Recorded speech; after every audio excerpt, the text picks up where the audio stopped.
আরে দাঁড়িয়ে যাও, কোথায় পালাচ্ছ? পরে স্কোর করবে, এত তাড়া কিসের?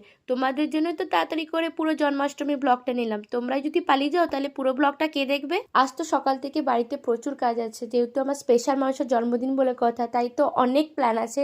তাই আজ আমি সকাল সকাল ঘুম থেকে উঠে সবার ফার্স্ট স্নানটা সেরে আগে গোপাল ভাইকে সাজসজ্জা করালাম। তারপরে মাতারানি অর্ডার এলো, আমাকে এখন এই ফুলগুলো দিয়ে মালা তৈরি করতে হবে, ওটাই করছিলাম।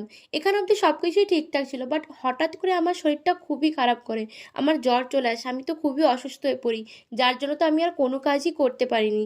এরপরে যা বাকি কিছু আয়োজন করেছে আমার মাই সবই করেছে। এরপর তো সন্ধ্যের দিকে পুজো শুরু হয়, আর পুজো শুরু হওয়ার আগে সব আয়োজন আমার মা একা নিজে হাতেই করেছে। আমি তো মিডিলে এই ডেকোরেশনটা এসে কোনো রকম ভাবে করে দিয়েছি। ডেকোরেশনটা কেমন হয়েছে অবশ্যই কমেন্ট করে জানিও। কথায় আছে, তুমি যদি কোনো কিছু মন থেকে চাও সেটা পুরো কায়নাত মিলিয়ে দেওয়ার চেষ্টা করে, এটা একদম বাস্তব কথা। আমি মন থেকে চেয়েছিলাম সব কিছু যাতে ভালো মতো ঘটুক, আর পুজোটা ভালো মতো সম্পন্ন হোক, আর ওটা হয়েছে। তাই মন থেকে বলো রাধে রাধে।